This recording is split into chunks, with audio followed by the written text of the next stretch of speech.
All right. You start video.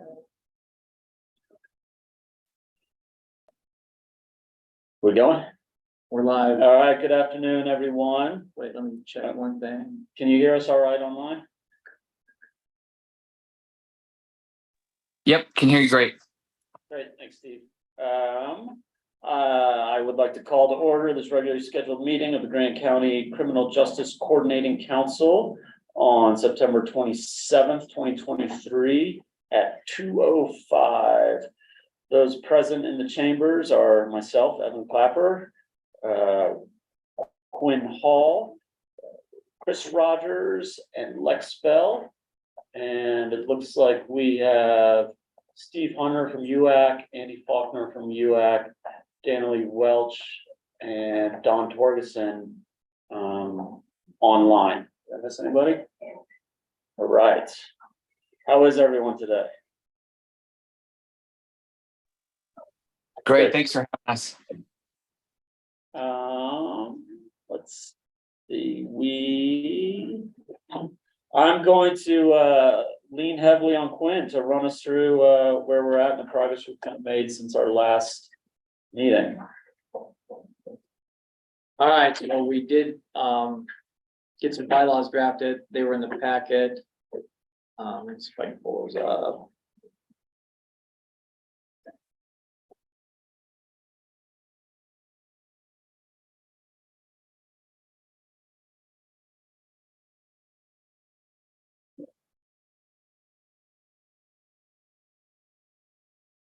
While he's pulling those up, did anybody have any kind of edits or comments or suggestions on the bylaws and operating procedures?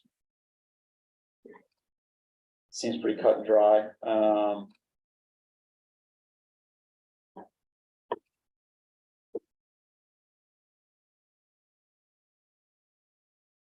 So we identified a lot of voting members. If they're not all here. I know, do we actually have a quorum? That's a good question. Yeah, I don't know that I clearly understood what constituted one. Reading it. Great question. I think that I think it's a simple majority.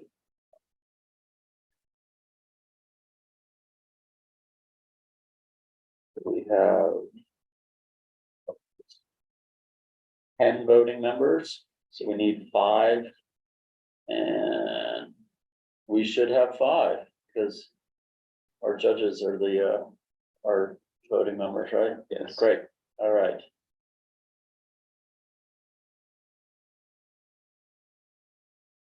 Is that cleared out, spelled out? Let's make sure.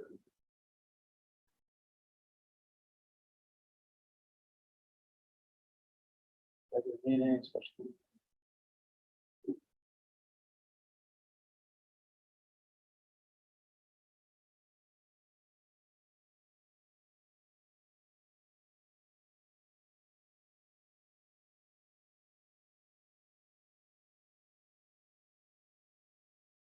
Call for consensus. Article 5, a majority of CJCC members constitute a quorum, and concurrence of a majority of those in attendance to any duly called regular meeting or special meeting constitutes the official action of the district.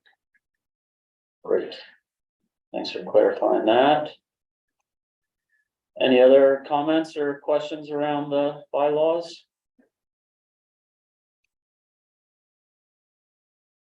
Anybody want to make a motion to adopt those so we can actually have something done as a committee? I'll make the motion. I'll move. Great. Got a motion by Chris to adopt the bylaws as presented. I'll second. Second, all those in favor? Aye. Danielle, Don? Thumbs up, does that count as a excellent? Yep. Awesome. Nice job, crew. We've accomplished something here at September 27th. We are moving. Aren't you proud of us, Steve? Awesome. All right. You look, you would be shocked to know that you're way ahead of a lot of people. Great. All right. Next item on the agenda was approval of minutes. We have minutes from August and earlier in September. Those look good to me. Did anybody have any comments or feedback on the August 11th or the September 13th minutes? I thought they were good. Great. Is that a motion to approve? Sure, I'll move. We have a motion by Chris to approve the minutes from August and September. You're gonna have to second, because nobody else was here. I'll second. Okay. I wasn't here. I didn't make a motion, but I'll second. All those in favor, yeah, I think, even if you're not present, if you feel the minutes are whatever, it's okay to still vote on those. All those in favor of passing minutes? Aye. 2, 3, 4, 5, excellent. Crushing. I don't think we have any reports from anyone. I think the old business ties into the discussion items. So jumping into the mapping, there was a map that went out a few hours ago. If you didn't get a chance to look at it yet, it should be in your inbox. And I'll pull that up and we'll get that on the screen here.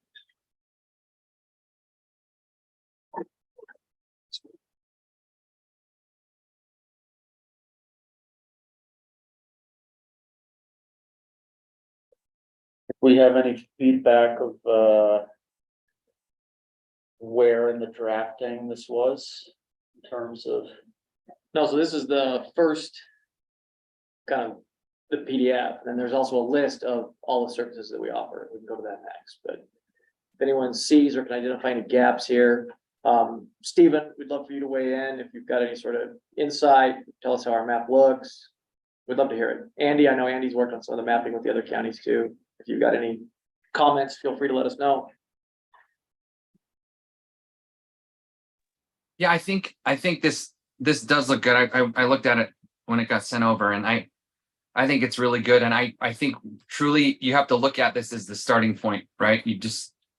The idea is to, wherever these arrows lead, like simplify it or enhance it, or, that's what the work of this council is going to be, is making this map a better map, a more connected, a more integrated map, right? yeah. I think that one of the things for me was I think that there was kind of some other players that I'm not necessarily familiar with that I'm not sure where they would fit in on some of this. So trying to, with the idea of this being kind of like almost educational for someone that's not familiar with the system, I'm just trying to get all those boxes in place. So is there some that were left off just because there was no, like, okay, I don't know where to put it, or? Well, I think that in terms of children support services, adult probation versus that, where does kind of drug court fit in? I'm naive to a lot of this sort of stuff. So, and then early on in some of our discussions, we had a lot of interest in including some of the peer support and those kind of organizations, the behavioral health, and just kind of seeing which boxes these might fit in, or if there's a separate flow for that, or what. Yeah, I mean, what we've seen other counties do is in that case, we're like, okay, we're not sure, should we even put this or include it? There's they just have a section of don't know what to do with this resource yet. And there's a whole list of, not sure how this fits in or where, but we know it matters somehow, that kind of thing, that kind of category. I don't know if that's helpful at all, but that's what we've seen a little bit. So what if on these we put, we have the list of resources that, it's too bad Steven Starks' office isn't here, but because they did this great job, and then they did the list of resources. If we put them under, had a second flow chart and have the resource under each area, so specialty court, for example, or pretrial release, or where else was I looking? Initial detention, and like who's doing the mental health screening, things like that. If we have the resource under each box, then we could see where our gaps are. The list is a good list. Yeah, as far as- student list. On the initial detention, looks like it's just a typo. Detention. Yeah, ON Oh, instead that's of it, AN. yeah. Sorry. Some of those are hard to fit in because they fit in different places. I guess they would be hard to fit in, but some initially, right after they're booked or on their way to jail, there's victim services that are being involved with it, but they may not actually speak with them until this position.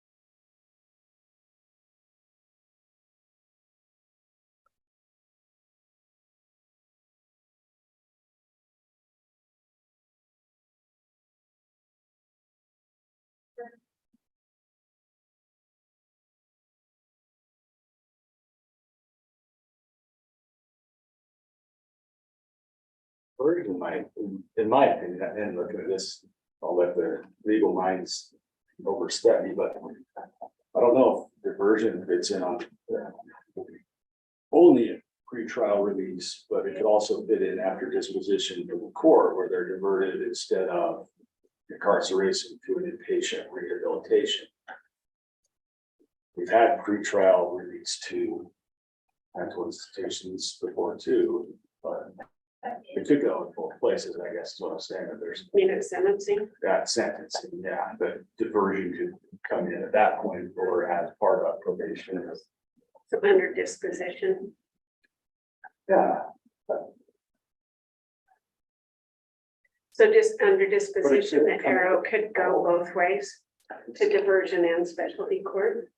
I think so. But unless, Lee or Torgerson has something else. But we've also done it under pretrial too. You're out until trial, but you have to stay in the same patient facility, right? Until then, that's part of your pretrial release. If it's a true diversion, it's predisposition. Because if a diversion fails, then it gets routed back into the dispositional court for further proceedings as part of the disposition.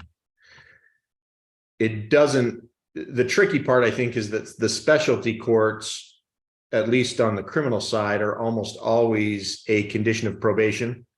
Yeah. And That's right. so they're a subset of that, really. Okay. So specialty court needs to move under probation. Well, specialty courts are a special condition of probation, so they don't typically end up in a specialty court unless they're also on probation as part of the specialty court rules. Yeah. The diversion has to come pre-court or predisposition, pre-sentence, A true diversion is out of criminal justice. pre-trial, really, because if a diversion fails, they normally would still get an opportunity to take the case to trial. Yeah. So then it might be in the right place. Yeah, I think diversion probably is. I think specialty court is hard because it falls in lots of places. It falls under the jail, it falls under the probation, potentially, because all of those are conditions of probation that the specialty court also is part of. Get a lot of arrows going into it. Specialty court, you're right. So Your Honor, would you suggest moving specialty court over under probation? I would at least suggest that I think it's I would say specialty court falls under probation as a probation condition. It's also post disposition. There's, things like plea and abeyances, but those are dispositions that still put it post disposition, and really it's a condition of their probation typically. And jail may or may not be a condition of probation. And then prison often includes the parole part, which is probation again as well. So I think those arrows out of the prison into probation and out of jail into probation are correct. Specialty court, that's probably a subset of probation. Good feedback. So I was wondering, what would the court want to have, if we were gonna do pretrial releases? That to back up, I was talking to Lieutenant Hackwell, who's the lieutenant for the jail. He said that he thought, I was hoping the sheriff's office would be here, but they're not, that they need another deputy to supervise, kind of like they supervise the drug court people, but they'd also need a GPS ankle monitor. Yeah, so a pretrial, so I think a pretrial services program would save the county a lot of money in the long run. I've talked to Sheriff Wiggins about it and told him that I wish we had one. He thought at the time that the drug court tracker could probably provide the supervision along with his drug court tracking duties, but then I think it kind of just got dropped at that point. So you need a pretrial services coordinator, basically, who's a deputy who would be willing to do those 5 levels of supervision that are release. Level 1 is like a once a month phone call.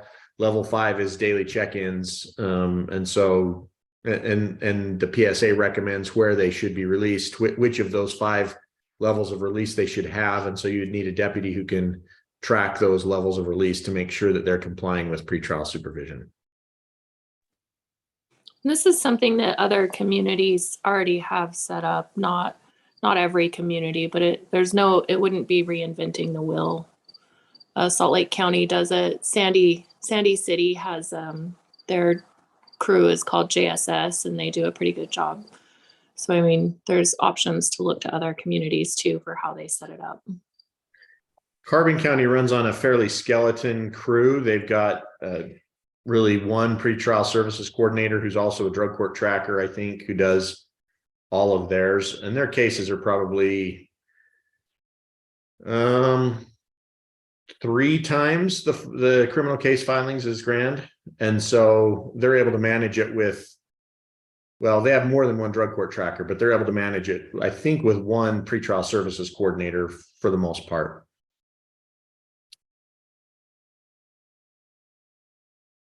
So Steve or Andy, would you say that if we're already seeing some big boxes that we'd like to add, like the pretrial service programs, would we want to show those on this map that, there's potential to add something like that, or does that come later?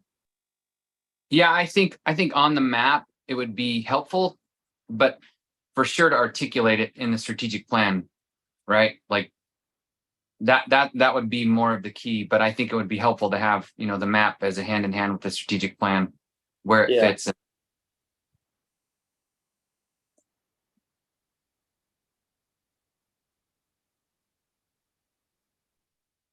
Are there other gaps or missing pieces that are popping out to anyone?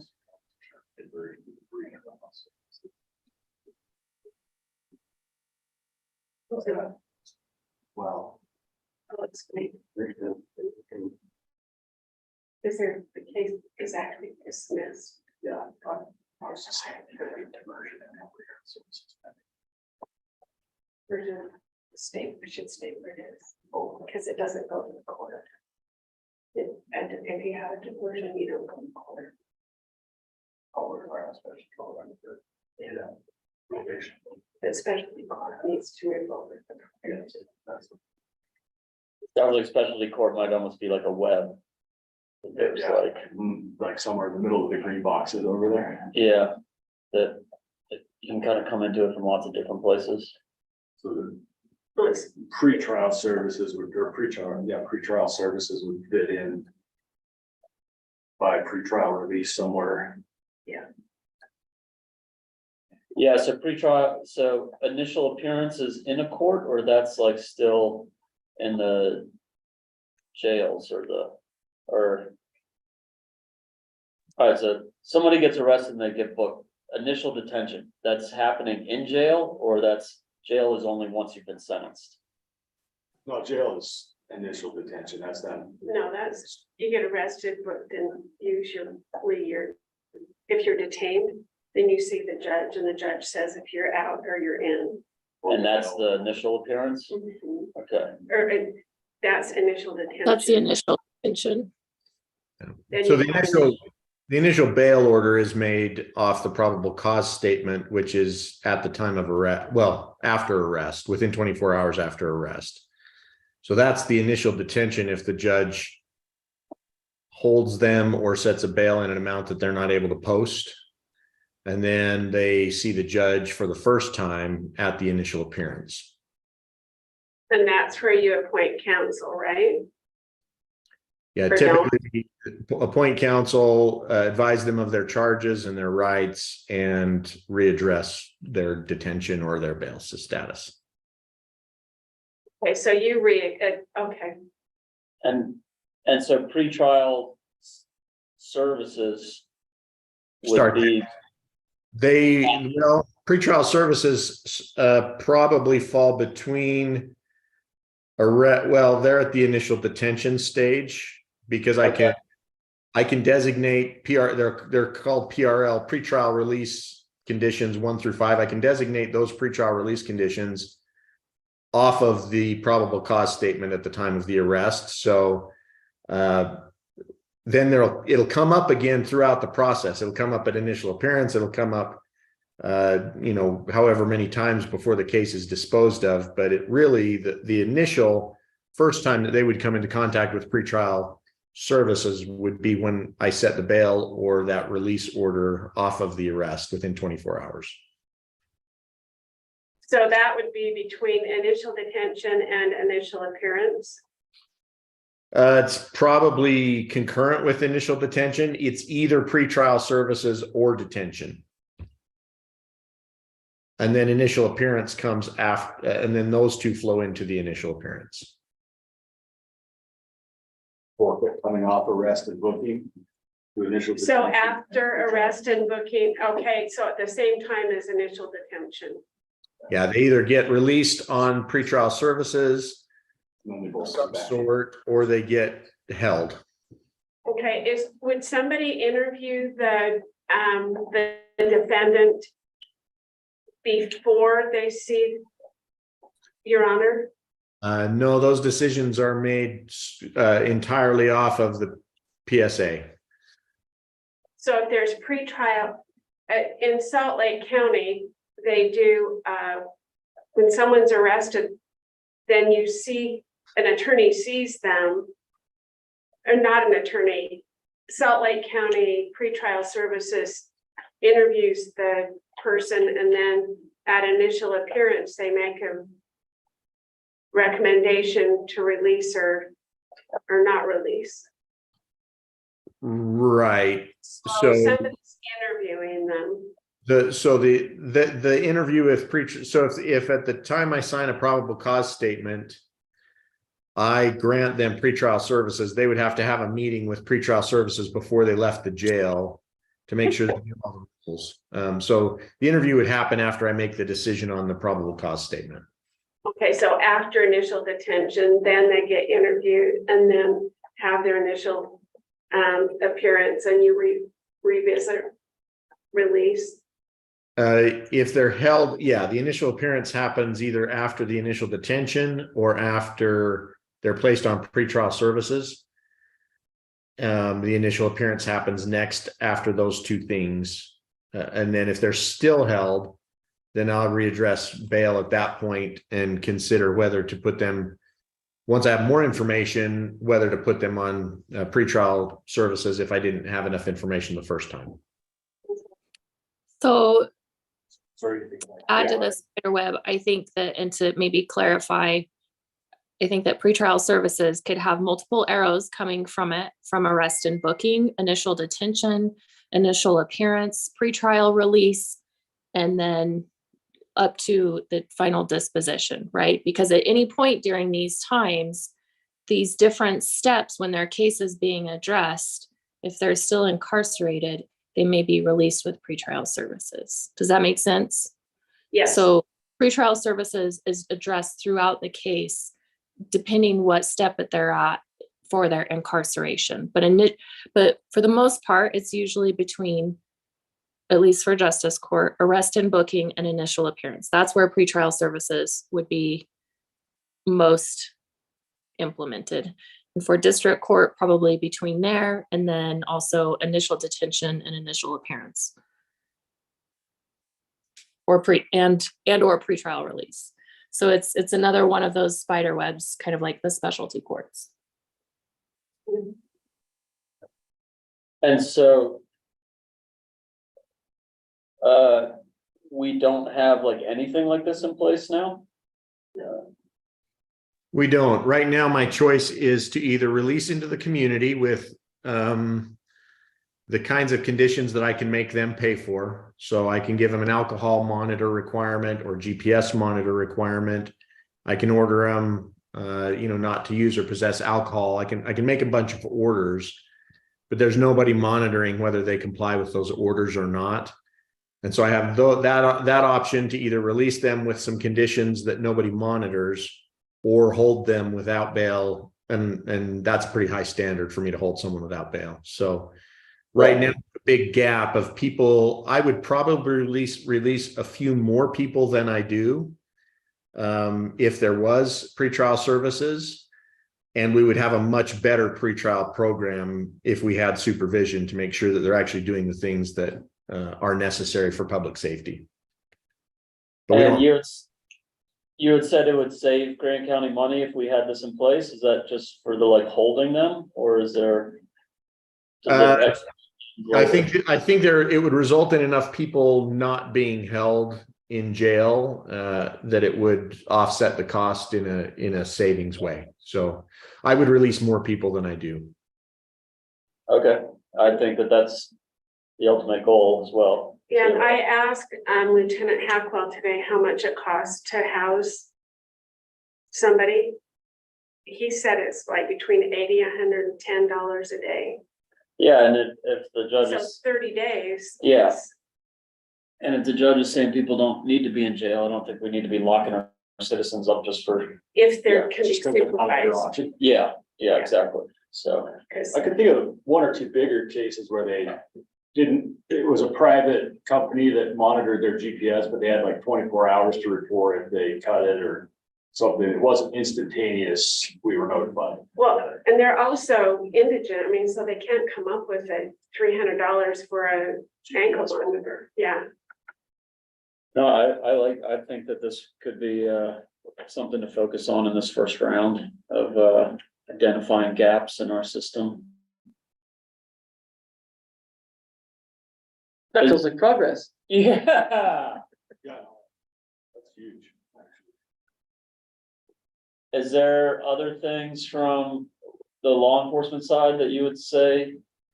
If you had a magic wand or a dream list that Obviously, our biggest thing is victim safety. What if somebody goes to jail and then are released? How do we monitor them or know they're not going to re-victimize the victim, which an ankle monitor, those types of things, protective orders all help. But if we have 24 hours before we're notified by a private company that runs that ankle monitor or something, that's way too late. So, right.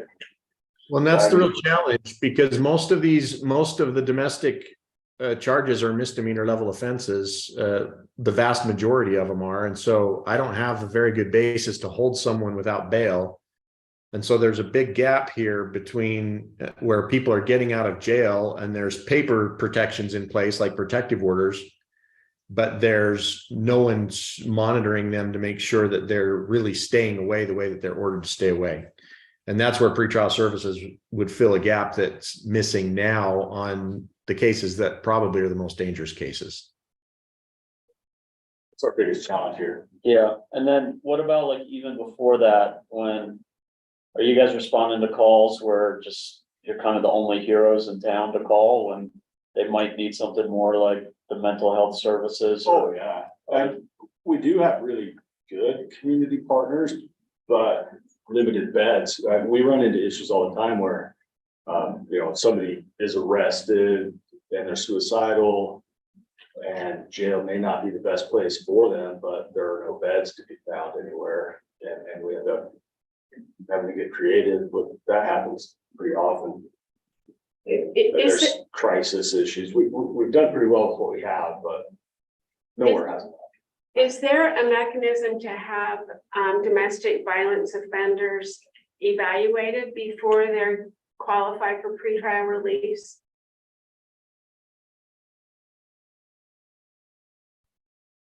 No. No. Those resources, yeah, those don't exist. And they can be held for a short period of time on misdemeanors without bail. And then I have to address that though within 48 hours of the arrest. So, and it's pretty hard to get to a place where you hold a misdemeanor offender without bail. Okay.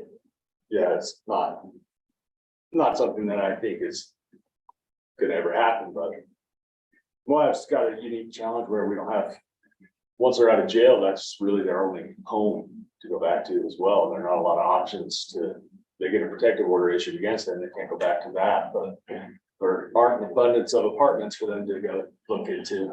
Right. So that's a huge challenge. I think a big part of the recidivism rate is they reoffend because they eventually let them back into their life because they've got nowhere else to go. Yeah. So that's just adding another challenge, I guess, to this whole thing. And do people ever get sent out of the community for that kind of stuff? Is there, I don't know, like halfway houses up north or anything, or? With mental health, we've got, we had a case where I think it was pre-trial, wasn't it? We sent one up to Provo inpatient and they had to complete that. Yeah, and there's some people that will do that. It's private pay stuff though. So the wealthier defendants hires counsel who can say to them, use some of your money to go mitigate all of this stuff pre-trial. And that's mostly what it's for. And so, but the resources for 99% of who we see, those resources just don't exist. Is that something to try to cultivate? Like, is there more affordable options? Like if we were Salt Lake County, do they have those kind of services available for folks, or is that always a scenario? Yeah, the bigger counties have, in-house domestic violence treatment. They have that are part often of the sheriff's department. Part of the challenge really is what's pretrial and what's post adjudication. So, I can't order people to go do a lot of things pre-trial that I can order them to do after they've been sentenced. And so typically domestic violence falls in that space. I can do things to keep them away from the person and keep everybody safe to the degree that I can. But as far as ordering them to treatment, things like that, if they do that pre-trial, they have to do it voluntarily. And it's typically, they usually don't. Whereas I think in other jurisdictions, they have more resources available to people to do those kinds of things.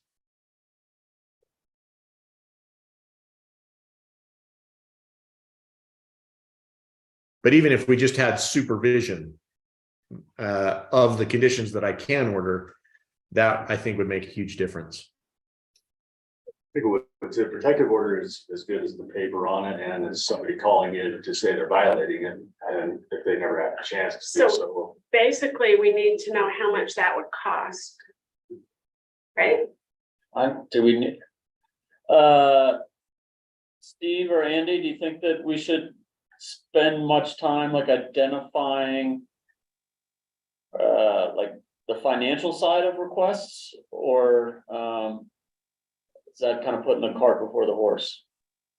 Yeah, I think I just what I picked up is there is a need there, right? And so I think it's fine to articulate what that cost might be, and what the county's willing to try and figure out, and what the request would be for the state's assistance to help put that together. I think it's fine to put it in there. All right, should we pivot? Are we ready to pivot? Yeah, any other thoughts on that? I think we've identified a good kind of target here, and we can kind of flesh it out of identifying what we're lacking and what we wish we had, and all those sorts. Do we get one wish or do we get several? I think we get, we asked for what we identify as lacking. I think the key is to just get everything out there that, like, if it's $100 million, which I'm sure we'd all want, but what if there's a need, we have to put it out there. We just have to, and have faith that somehow we can get the help that we need to get Grand County where it needs to be with these issues. And that's what we've been told by the state is, look, if you guys can do the work to identify gaps, to identify needs, and what those costs are going to be, and then we can start working together in tandem, the county and the state, to figure out how to fund these things and build these programs that actually work, that aren't piecemeal.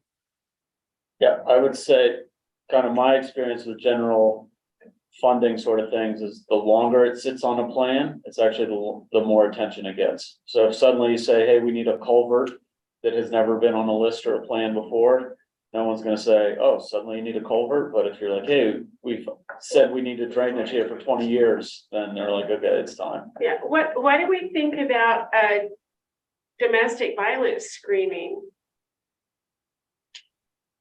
Like even at arrest and booking, if someone has domestic violence charges, if we could get a mental health person in to screen them. So law enforcement's doing that now from legislation from last legislative session. All law enforcement's required to do at least the victim screening. As far as perpetrator screening, that's part of, to a degree anyway, that's part of the PSA. There are some components of the PSA that take into consideration the perpetrator's at least history of offending. Beyond that, it runs into some dodgy constitutional problems as far as assessing people pre-trial. So what's in place right now is a recommendation from law enforcement. When I get a probable cause statement on arrest, there's a recommendation from law enforcement that says we've screened them, and this is a victim who has, these risk factors. And that's something that I take into consideration when I set bail. And I'm sure Judge O'Donnell does the same. Yeah, absolutely.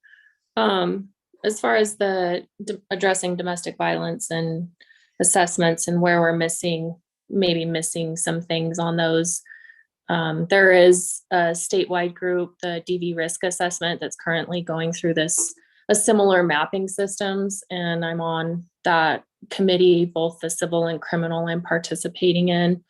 So on a statewide level, the domestic violence group is also, this is being looked at from a domestic violence perspective too, and has some strategic plans in the work, and pursuing legislation and this coming year, and then for the next few years in the future, and trying to identify short-term and long-term goals of how to address those. So that is something that's being addressed from the state standpoint. And part of that when you mentioned what are we missing here? What could be what else could we be doing? One of the things that we are talking about in that DV risk mapping is treatment, and we don't have anything about treatment on here. So like the post-sentence, after adjudication, where, we have a list of some of our treatment potential options in our community resources, but our community is so limited on treatment availability and resources within. We have Four Corners, and we have a treatment compass with Derek Cook, and then we have online options. And that's about it for the most part, as far as state recognized or licensed treatment providers. So I think that may be something that we could or should consider if it fits within this mapping. Yeah, I think that'd be great. Even if we don't flesh it all out, I think just having a placeholder like that where we have, a box here that, we get it on the list. And it can Yeah, because evolve. we have mental health in the beginning, but we don't have it in the end, or, other substance abuse treatments or other things in there that could also be addressed. And, I don't know that the online option is the best option, but it's what we have. So that's what we do. Would help us all If I could around. also add, oh, sorry, No, you're Yeah, Um, go for it. your guys, I was in the San Juan County meeting last week, and they were also discussing what to do with some of their domestic violence cases, specifically help for perpetrators, because they don't have anybody locally. And I think actually they mentioned Derek Cook's name as their one resource that they use. So if you guys were at all interested in maybe going in on a project with San Juan, that might go farther if you guys shared resources, because I don't know what your guys' numbers look like and what San Juan's looks like. That might be more feasible in the beginning to hire one person to cover both counties, even though that's a massive amount of acreage to cover, but that might be something to consider.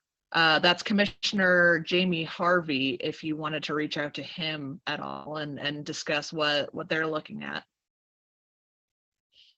Great. Thanks for that. And I think that we do have similar enough caseloads and case types that would actually be beneficial to both areas. Yeah. San Juan runs about 15% higher caseload than Grand on criminal filings. And I think the percentage of domestic violence offenses are probably pretty consistent. I would think that's similar for Justice Court as well.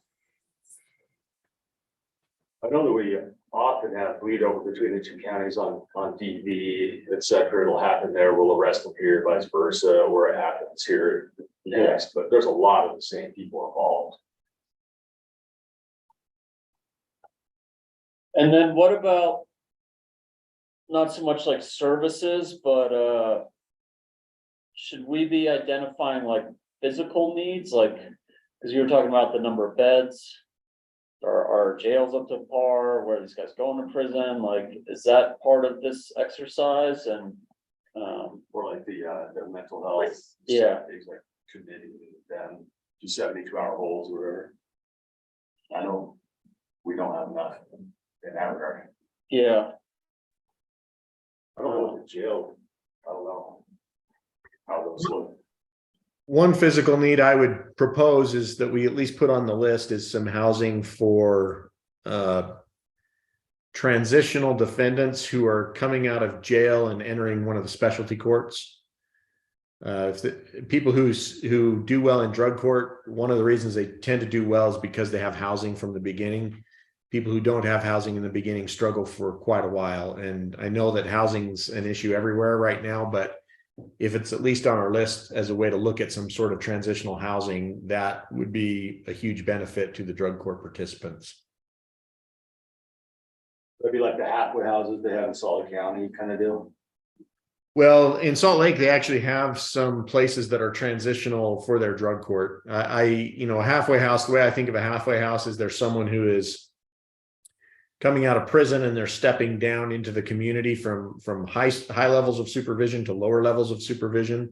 Whereas this would just be a place for them to go and be safe while they start their drug court and their early recovery from substance use disorders. Gotcha. My head went to the out of prison place, so. And on that same note, even some who are, post disposition in the district court that are not drug court cases that get released from jail and they're released to the street and or released to homelessness, which is It's a whole other. shocking. But not unique to Moab, but if we could have even some kind of on our wish list, housing while they're on probation maybe, or transitional housing to give them a chance to get back in the community and on their feet.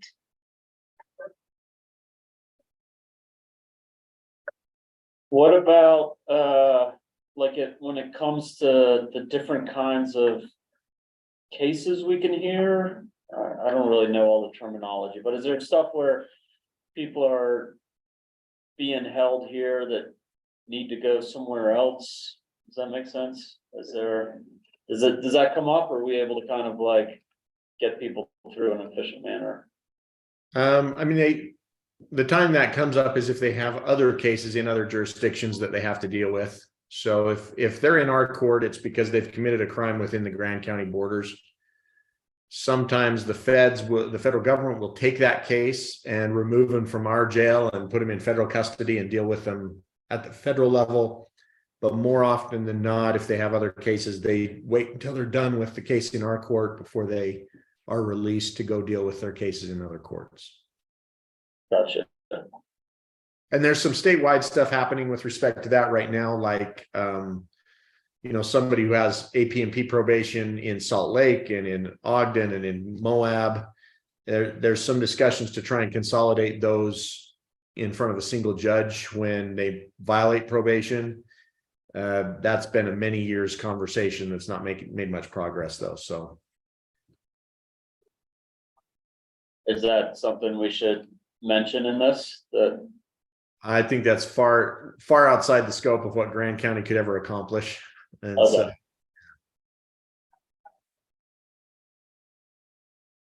I don't want to eat up the whole day. I really like that we're getting down to nuts and bolts, but No, so for Andy and Steve, then tell us the due date on the report again. When does UAC want to see at least a draft of the report? The official due date is November 30th. And so I would say, if we can maybe have some semblance of a draft by late October and then kind of have a final draft to review mid-November, that would be a timeline that would make sense. Unless you see otherwise. No, I think that's totally doable. As far as what goes in that report, do we kind of summarize our proceedings up to this point? Modify the map a little bit and include that in the Yes. report? And Yep. then you come up with at least a couple of initial asks. And that's an adequate report. Absolutely. And it's meant to be built on, right? It's meant to be a skeleton or a scaffolding, and then we add the building as the months and years go by, right? Perfect. So then procedurally, tell me how other counties that you've seen do this. Do we need to actually do a draft of the report, and then does it need to be voted on by the entire board? Or can it just be submitted? Does it, I don't know. I think it's up to the council. Like if you guys all want to vote on it and have sort of a consensus that is documented, that's helpful. If not, I think that's okay too. As far as CCJJ and the state are concerned, they just want the report. I don't know that they care that it's how it's produced or who has approved it. I mean, So no, obviously. that's helpful actually. So then, yeah. Evan, do you want to do another meeting in mid to late October to go over the draft report? Or- I think that'd be nice before we submit it. We can just kind of like get another, you know, Because I think we've got enough information here for Stephen's office to craft at least the draft report. And certainly flesh out the map. yeah, I don't know that once the report comes to us, I don't think there'll be a whole bunch of back and forth with it. I mean, not to hog some of the time here, but No, I would say that the foundations that you guys have right now today going into this meeting and then the discussion that we've had today is plenty to get something really substantial put together and ready to go. All right, so at the risk of suggesting another meeting, I think it feels better if we all look at it before we submit it to the state. yeah. Yeah, I think there was some really good feedback, today, so I think that there's value and just, touching base on kind of a final thing, and also so we're all familiar with it, so if other conversations come up about what we're doing, we kind of have said, oh yeah, well, in our report, X, Y, and Z or whatever, so, if people are able to, make that happen, I think that there's value in it. This felt really good today, and I'd like to keep that momentum. I'd suggest October 25th. Is that?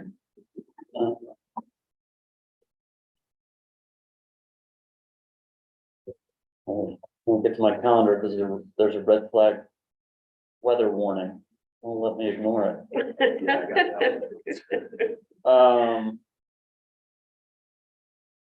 I will actually be unavailable that whole week, but Could we do the as 18th? you can see, I'm not the most versed in the technicalities of it, Could so we do the 18th? We do the 18th? I could. 15th is way better. Way better. Yeah. Let's aim for the 18th. All right, 18th at 2 p.m. I won't be able to attend. That's my trial date. Oh. Fucker. We could circulate the draft beforehand. Yeah, so Any comments you can make to the attorney's office? do we want to try a doodle thing, or is that just, gonna make it that much worse? You can schedule it for the 18th, and if my trials resolve, then I'll be able to be there. And if I'm not able to be there, then I will have reviewed it beforehand and given you my thoughts. If that Excellent. Pro move. And so then we can ask to get that, from the attorney's office maybe by the Yes. 13th. I will make sure that. You know, so we got a couple work days at least. Any other burning desires or comments, questions? Are you still planning the 2 p.m. time? 2 p.m. is fine with me, but I'll leave it to everyone else. Yeah, unless, I mean, what time do you usually wrap up? Do you want to do a double header, or is that No, I think if my you're- afternoon clears up, then 2 p.m. will work out. And if not, then I won't be there and you'll have input anyways. okay, All righty. let's stick with 2 then. And you'll send out an invite? Yes, Oh, great. right now. Is there anything else on our agenda today? Nope. Awesome. Well, I think that brings us to the end of our agenda.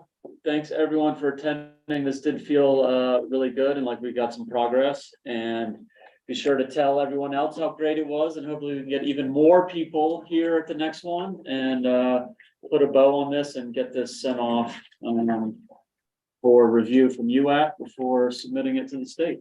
Great. All of it. Glad I Thanks, you guys. Yeah. Thanks, judges, both judges. Thank Thanks, you guys. You. Thanks, Andy. Thanks, Steve. Yeah, I Thank really you. appreciate it. Have a great afternoon. Thanks, everyone.